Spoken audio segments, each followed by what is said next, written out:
Hi, everybody, and welcome to Macro Markets with Guggenheim Investments, where we invite leaders from our investment team to offer their analysis of the investment landscape and the economic outlook. I'm Jay Diamond, Head of Thought Leadership for Guggenheim Investments, and I'll be hosting today. Now, we're recording this episode on August 4th, 2025, the Monday after a very eventful week, where, as widely expected, the FOMC left the Fed funds rate unchanged on Wednesday, but not many expected the weakness that was revealed in the July jobs data, which came out on Friday, although I will mention that our macro and investment team did see it coming. Now, this moment demands a closer look, not just at headline numbers, but at the complex forces that are shaping the economic and market outlook. So here to help us make sense of the cross currents and where we might be going and how our portfolios are positioned in this climate of uncertainty are two of the leaders of our investment team, Steve Brown, our Chief Investment Officer for Fixed Income, and Patricia Zobel, the head of our Macroeconomic Research and Market Strategy Group. So welcome back, Steve and Patricia, and thanks for taking the time to chat with us today. Thanks for having us. It's a pleasure to be here, Jen. All right, Patricia, let's start with the FOMC's decision. Run us through what the decision was and the rationale behind it. So as you noted, it was widely expected by us and others that the FOMC would hold rates steady at the last meeting. Ahead of the meeting, most participants had been clear that they would like to see more data before adjusting policy. The chair still viewed policy as modestly restrictive, but he thought that was appropriate given the above-target inflation. And he continued to suggest that monetary policy was well positioned to respond when there was greater clarity on the data. The clear focal point for the FOMC, to me, though, was really the labor market. While the chair had noted that slowing payroll gains created risks to unemployment, he suggested that slowing labor supply and slower labor demand together had left conditions solid. Not all committee members agreed, though, and two governors, Bowman and Waller, dissented for easier rates. For markets, the clear takeaway from the day was that at the press conference, the chair really refrained from leaning into a September cut. With a long intermeeting period, he wanted to see the data that would evolve over the labor market and inflation, and he didn't want to lock in a September cut. And so last Friday, we started to see that data come in. So let's talk about the jobs report, which came out on Friday, 2 days after the decision. It showed a much different picture of the labor market than perhaps the Fed was alluding to in its decision and that we've seen over recent months. So what was in that jobs report and how does it shift the outlook? So it's just 1 month's data, but I do think it is going to shift the picture for monetary policy. This payroll report to us opens up the door for a September rate cut, in particular if the August data confirms the trend. In terms of payrolls, as Steve suggested, we've seen growing vulnerabilities in the labor market for some time, so the downward revisions weren't a surprise to us. Other data, like ADP, had been indicating slower payroll growth, and payroll gains had also become increasingly concentrated in a few categories, like state and local government and healthcare, suggesting a fairly narrow base of hiring. Some of these were since even revised down with this recent data release. Still, the magnitude of the adjustment was a surprise to us. And with 260,000 fewer jobs created, the 3-month average payroll gain is now just 35,000. And this suggests kind of a stalling labor market. The key metric for labor market health, though, is unemployment and not payroll gains. And that was really where the picture became more nuanced. With much lower immigration, fewer people are in the job market. So even though payroll gains have been low, the unemployment rate only rose 1/10, and it's actually the same as it was last year. While some on the FOMC have noted this as diminishing the negative signal that they're taking from the report, I would say our own view is that the labor market is still weakening. If you look under the hood, unemployment among new entrants is rising, suggesting the labor market isn't strong enough to absorb new job seekers. And you see that in recent college graduate unemployment rate, which is also rising, particularly for men. So overall, this report aligns with our expectation that the economy would slow under the weight of policy uncertainty and tariffs, and sets up a rate cut in the fall, which we had been expecting. Now, Steve, what was your take and the market's take on the FOMC decision? As was mentioned, it was largely expected, and rather than the announcement or even the press release, it was more about whether you'd get any dissents, how many, and then how the chair would react during the press conference. So we zoom out over the last couple of months, you've started to get a little bit more two-sided debate on the appropriateness of policy, a weakening, if you will, of the chair's grip on the voting board. And so you saw that come out with the two dissents. And so the market reaction initially was pretty muted, as was expected. But then as we got towards the end of the week, and as was already alluded to, the jobs report and other data, that became much more market moving. So let's talk about that market moving nature. The markets reacted strongly and swiftly. Describe to us how the market responded to the magnitude of the revisions and the overall headline numbers. I mean, you saw one of the largest moves in yields in the last couple of years. I think it was the largest move for the 2-year in 2 years, the largest move for the 10-year in over a year. So it was quite swift and significant. One part of it we would think would be a bit of a unwinding of shorts. As Patricia said, we were more expecting this data release and the signs of weakening that it was showing than, say, the market was. But when you take stock of the moves in treasury yields, for example, which moved anywhere from 25 basis points to 10 basis points lower on the curve, while that is a huge move, it actually really just kind of undid the move higher in yields that we had seen throughout the month of July. So it leaves us with yields back to where they were at the end of June.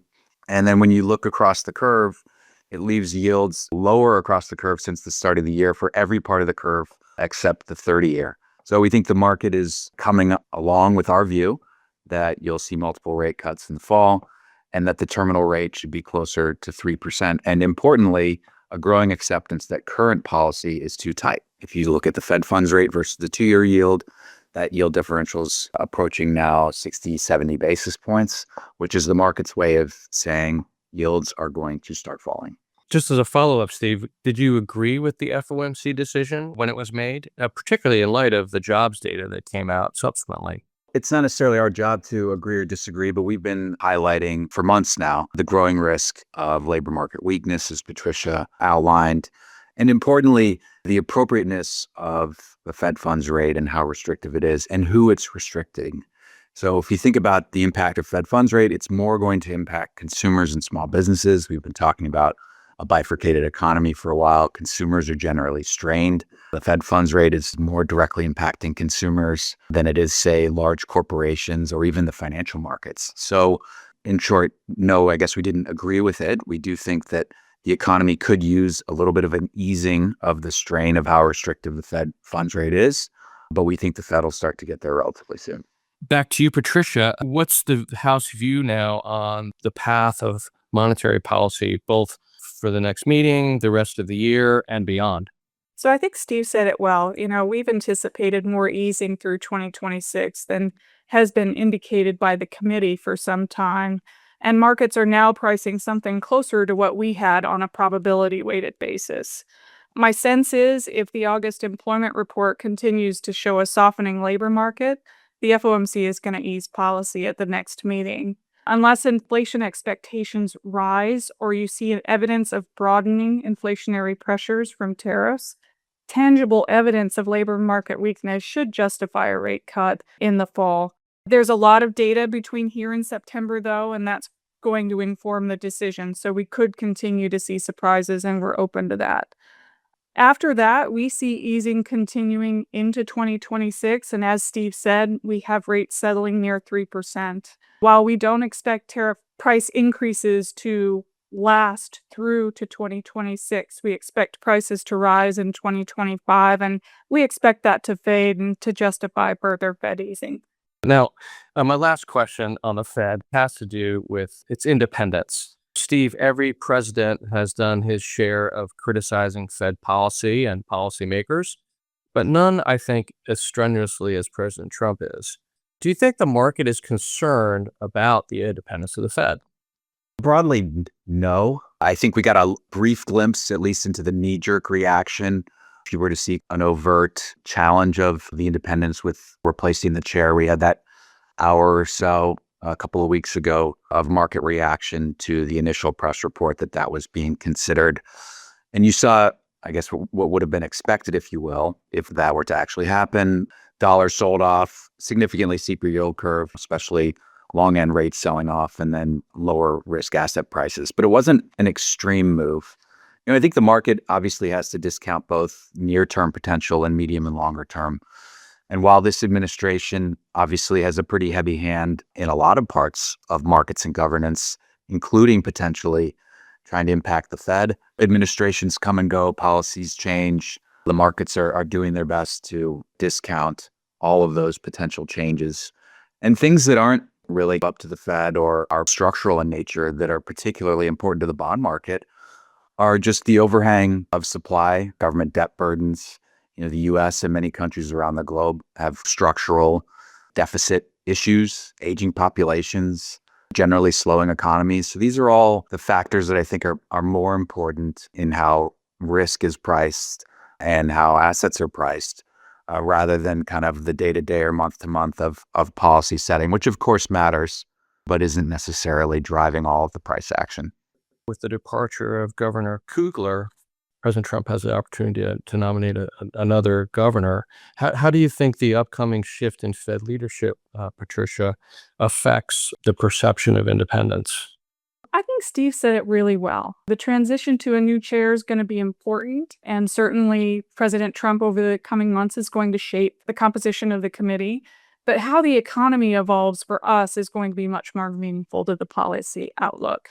The chair is influential, but only one member of the committee. The FOMC has 19 participants, each of whom come to monetary policy deliberations independently. And with the economy undergoing huge shifts right now, I think that's going to be the important point of the deliberations on the committee.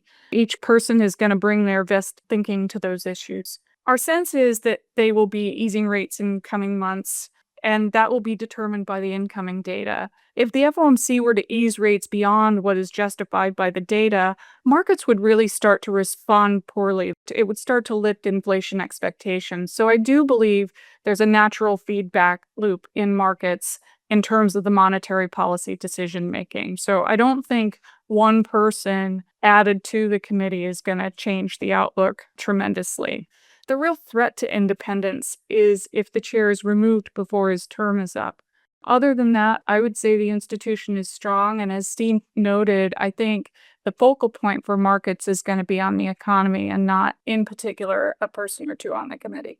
Patricia, I'd like to start looking ahead for you and for Steve. So please begin with an update on our views on some of the macro issues that will drive the economy and possible Fed policy going forward. I'm just going to do a lightning round, if you will. So just to begin, how do you expect tariffs to play out, given some of the new announcements? I think what we're learning is that tariffs won't be a one-time shock. Tariff increases and reversals are going to continue for some time. And this means that the growth drag and price increases will also be drawn out. I would say with regard to tariffs, we're far from the end game on this. All right. How is slower immigration shifting the economy? I would say it's already reducing growth in the labor force. In the near term, this will impact industries that hire more immigrants, for example, construction and food services. And lower labor supply, as we've talked about, will moderate the rise in unemployment. What I would say, and this is speaking to Steve's point before, is that longer term, immigration is a key issue.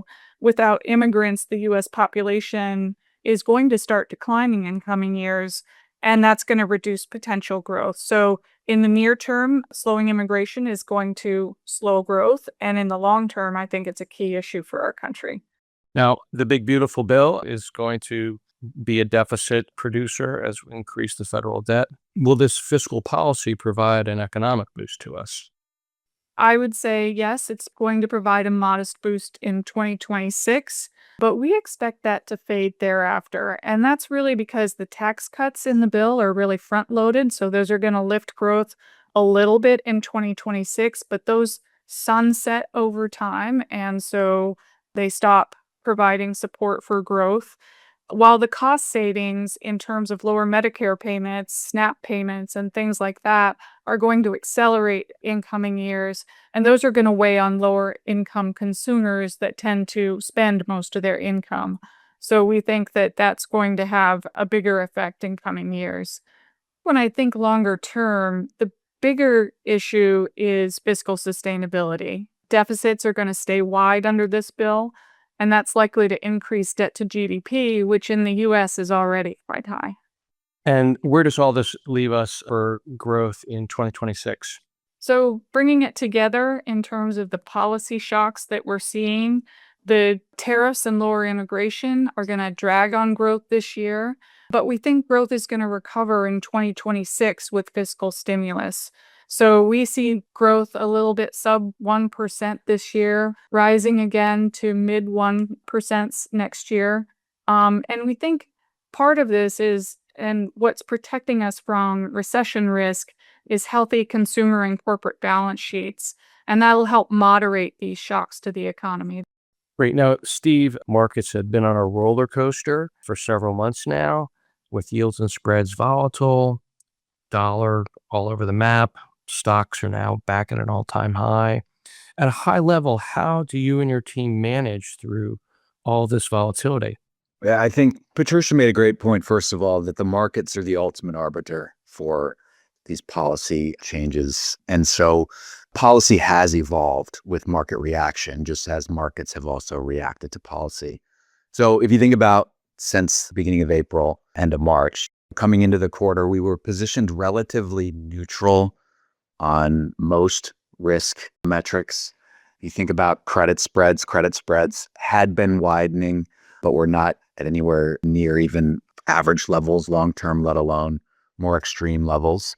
So that told us to be relatively neutral on overall credit risk.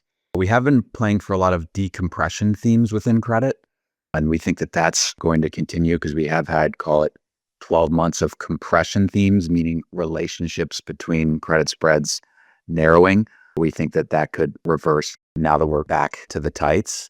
So how do we manage through volatility? Well, one, trying to be active in our approach. So when we think about continuing with credit risk, as credit spreads widened significantly in early April, we were adding to credit, both on a single name basis and then also with some index expressions. In places where we could take equity exposure, we were also adding to equity risk.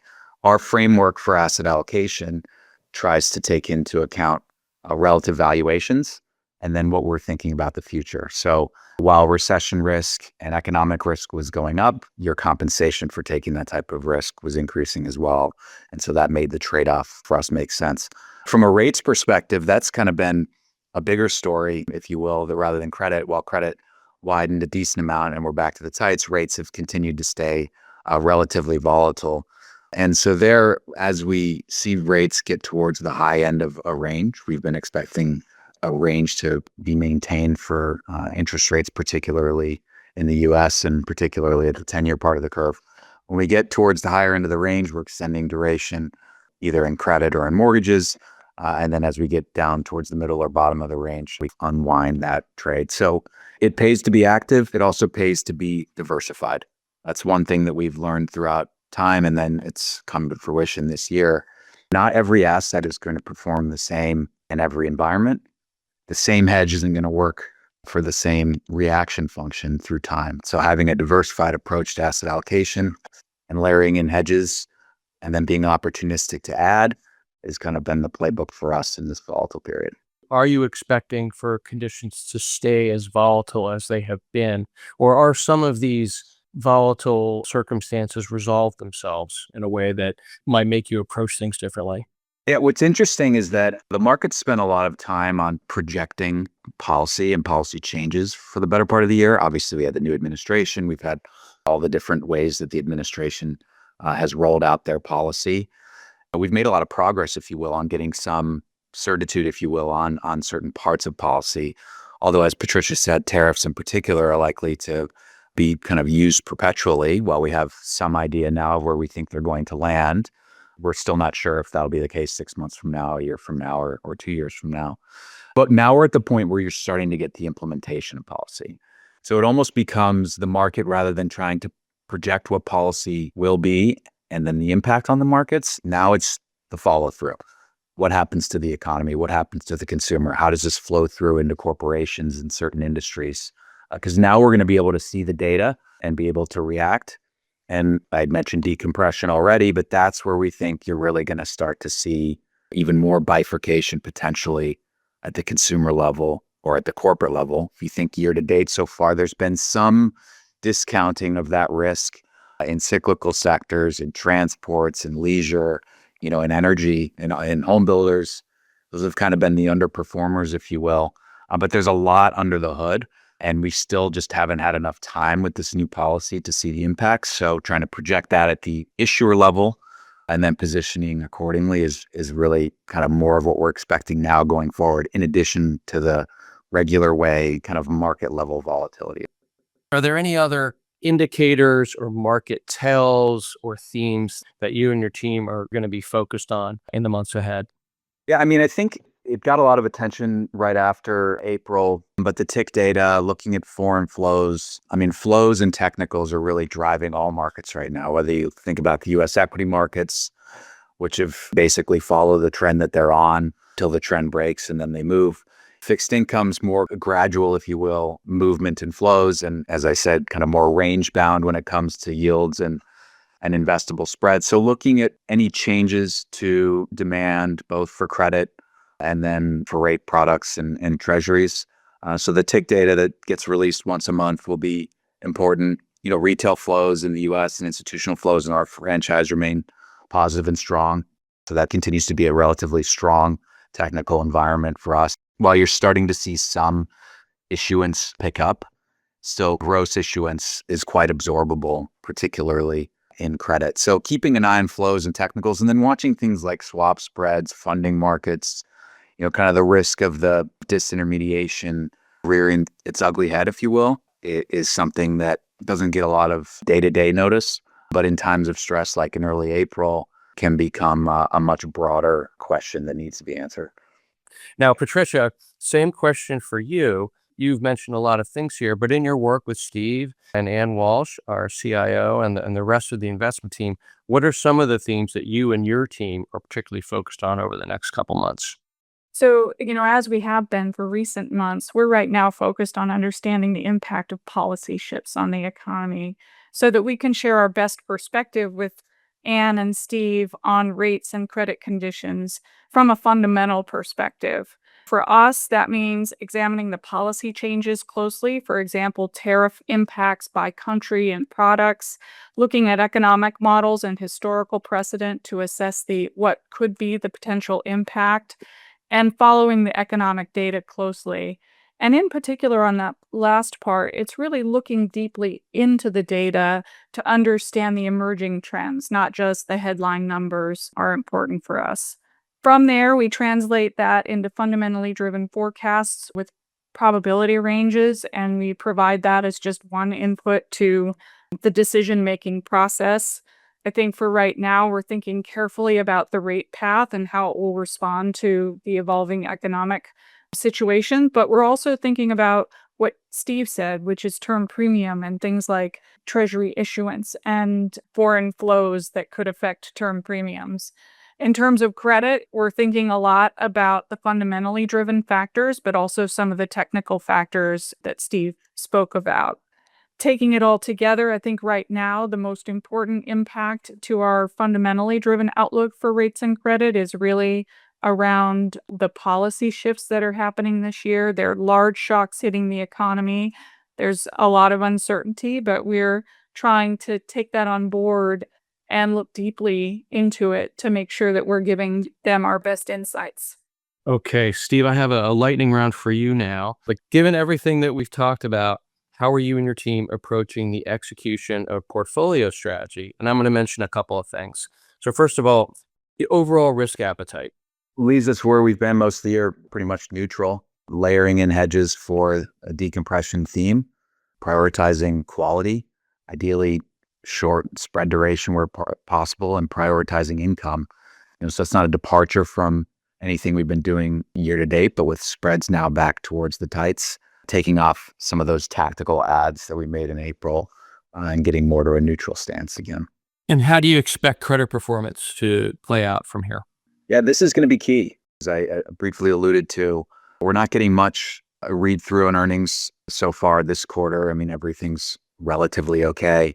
But as you now start to see significant tariff impact, both by industry and by country, you're going to get more dispersion. And in certain industries, that matters more than others. So frankly, we're going to have to probably wait until October to get better data on the read-through now the policy is implemented.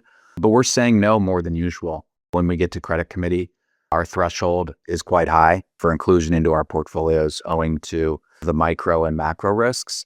And then when we think about implementation and allocation at the strategy level, when spreads are tight, you can be more selective because definitionally, if everything starts to kind of look the same, you can be more selective. So we're worried about market complacency risk, frankly, when it comes to underwriting, and really trying to be mindful of that risk in our portfolio. What's your appetite for duration risk right now, and what drives this appetite? I briefly mentioned it, but on the 10-year, we're thinking the yield range is about 100 basis points, about plus or minus 50 bips from where we are today. So we're quite literally in the middle of the range. Curve shape is probably where it's a little more interesting. As Patricia mentioned, we do expect yield curve to continue to steepen a bit from here. But at some point, we're going to want to get back to more of a barbell approach to duration. So for now, we've had a steepener bias on, so more duration in the belly of the curve and the front of the curve. If short-term rates follow the path that we expect them to, as Patricia said, maybe get down to the low threes at some point next year. Depending on term premium, where yields are further out the curve, that would likely cause us to move more of our duration back out the curve. That is ultimately to a bit of a ballast, if you will, to the market risk that's ongoing of where can duration demand come from, who can absorb supply. You're also going to have the Treasury start to issue more likely at the front of the curve. So these market forces, as Patricia mentioned, are going to impact pricing. But for now, we still like duration here. We still like to be tactically a little bit long with a position for a steeper yield curve, but are thinking about when to mute that or exit it and get back to a barbell. And what kind of liquidity buffers are you holding right now, and what might change that? Liquidity buffers are a little bit above average owing to the combo of macro and market risk and then tighter valuations. So if you saw markets reprice, we'd likely use that as we did in April to add to credit risk. But right now it's a little bit higher than normal. And where are you finding value right now, by sector or industry, and what are you avoiding? Fortunately, it's a good time to be an active manager and an active allocator within credit. So a lot of the overweights that we've had for the year remain within securitized products. For example, we've talked about this on episodes in the past, but even just production coupon agency RMBS, where you can monetize selling rate volatility and get a high level of income. In credit performance, we're looking ideally for stability and mark to market and then high levels of income. And that's a good place to get that. Away from agency MBS, other parts of the securitized markets, ABS, including commercial ABS, senior CLOs, those all remain overweights for us. Within corporate credit, we've had a tilt towards more defensive tilt, if you will, in IG to utilities and financials. Both have strong tailwinds from a fundamental perspective. As I said earlier, not a ton of net new issuance, so technicals remain strong within IG. We're even finding some value in munis. Munis have kind of underperformed on the year, both taxables and tax exempt relative to IG. So in our investment grade strategies, working in allocation there. And then for below investment grade, generally a preference for call it private versus public, where you have a little bit more control over documentation, covenants, et cetera. And then within the public markets, a bit of a tilt towards high yield. As I said earlier, we think duration's generally a good thing. So with short-term rates starting to fall again, while that's a tailwind, if you will, for loan issuers, it is going to decrease the yield a bit at the margin for lenders. So we like that trade-off a bit. But overall, it's important to be kind of active in each of those categories owing to the ongoing dispersion and potential for more. Where are we avoiding? Still, despite a little bit lower rates, still not very constructive on CRE, especially within conduit CMBS. Conduit CMBS is kind of back to the tights and spreads, and so we don't love the risk trade-off there. So aren't allocating much. And then just kind of generic beta in any sector. Ultimately, we think there's a credit spread floor that you should maintain when thinking about credit allocations. And so when you break through some of the floors, frankly, it becomes, what's the point for an incremental 50, 100 basis points of spread for an asset? At that point, you might as well own treasuries or agency mortgages. So just not chasing really tight credit, because in that environment, there's really quite literally very limited upside, only from a incremental amount of ongoing carry. And in certain parts of the credit markets right now, that's our opinion there. Thank you for unpacking so many things, Steve and Patricia. And again, on a very busy day. Listen, before I let you go, Steve, what's the main takeaway, if there was one main takeaway, that you would like to leave our listeners with today? It might sound cliche, and it's something we've been saying for the better part of 2 years now, but investable yields are still high, and yields drive longer-term performance. They're highly correlated. So you can put together diversified strategies of both high-grade credit to kind of more flexible credit, and you can get a yield of anywhere from, say, 5 if you're really defensive, really short duration, to 8% if you're taking a little bit more credit risk. And that's not even accounting for what you can get in the private markets, which is still high singles, low doubles. So investable yields are still really attractive, and that's leading to technical flows and ongoing demand. We're fortunate as a franchise and would like to thank all of you who've partnered with us to be a recipient of some of those flows. And then, in almost validation of those points, year-to-date performance is strong. And then you still have an ongoing yield. So it's not like the trade's behind you. The trade is still here and in front of us. So it's a really interesting time to be an investor. Well, thank you so much, Steve. Patricia, any final thoughts from you? No, I think Steve said it well. We came into this year expecting policy volatility, and it has lived up to our expectations. We're not expecting that to die down anytime soon. But as Steve noted, that can create opportunities for active managers. From my perspective, it's about following developments closely. But it was great to be here to talk with you and Steve, and it was great for all of our listeners who were able to join today. Well, thank you again for your time, Steve and Patricia, and I hope you'll come back and visit us again soon. And thanks to all of you who have joined us for our podcast today. If you like what you are hearing, please rate us 5 stars. If you have any questions for Steve or Patricia or any of our other podcast guests, please send them to macromarkets@guggenheiminvestments.com, and we'll do our best to answer them in a future episode or offline. I'm Jay Diamond, and we look forward to gathering again for the next episode of Macro Markets with Guggenheim Investments.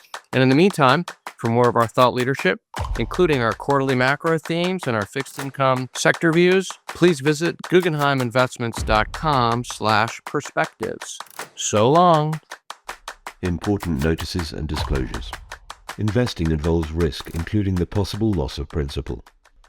Stock markets can be volatile. Investments in securities of small and medium capitalization companies may involve greater risk of loss and more abrupt fluctuations in market price than investments in larger companies. The market value of fixed income securities will change in response to interest rate changes and market conditions, among other things. Investments in fixed income instruments are subject to the possibility that interest rates could rise, causing their value to decline. High-yield securities present more liquidity and credit risk than investment-grade bonds, and may be subject to greater volatility. Structured credit, including asset-backed securities or ABS, mortgage-backed securities and CLOs, are complex investments and not suitable for all investors. Investors in structured credit generally receive payments that are part interest and part return of principal. These payments may vary based on the rate loans are repaid. Some structured credit investments may have structures that make their reaction to interest rates and other factors difficult to predict, making their prices volatile, and they're subject to liquidity and valuation risk. CLOs bear similar risks to investing in loans directly, including credit risk, interest rate risk, counterparty risk, and prepayment risk. Loans are often below investment grade, may be unrated, and typically offer a fixed or floating interest rate. Private debt investments are generally considered illiquid and not quoted on any exchange, thus they're difficult to value. The process of valuing investments for which reliable market quotations are not available is based on inherent uncertainties and may not be accurate. Further, the level of discretion used by an investment manager to value private debt securities could lead to conflicts of interest. This podcast is distributed or presented for informational or educational purposes only, and should not be considered a recommendation of any particular security, strategy, or investment product, or as investing advice of any kind. This material is not provided in a fiduciary capacity, may not be relied upon for or in connection with the making of investment decisions, and does not constitute a solicitation of an offer to buy or sell securities. The content contained herein is not intended to be and should not be construed as legal or tax advice and/or a legal opinion. Always consult a financial, tax, and/or legal professional regarding your specific situation. This podcast contains opinions of the author or speaker, but not necessarily those of Guggenheim Partners or its subsidiaries. The opinions contained herein are subject to change without notice. Forward-looking statements, estimates, and certain information contained herein are based upon proprietary and non-proprietary research and other sources. Information contained herein has been obtained from sources believed to be reliable, but are not assured as to accuracy. No part of this material may be reproduced or referred to in any form without express written permission of Guggenheim Partners LLC. There is neither representation nor warranty as to the current accuracy of nor liability for decisions based on such information. Past performance is not indicative of future results. Guggenheim Investments represents the investment management businesses of Guggenheim Partners LLC. Securities are distributed by Guggenheim Funds Distributors LLC.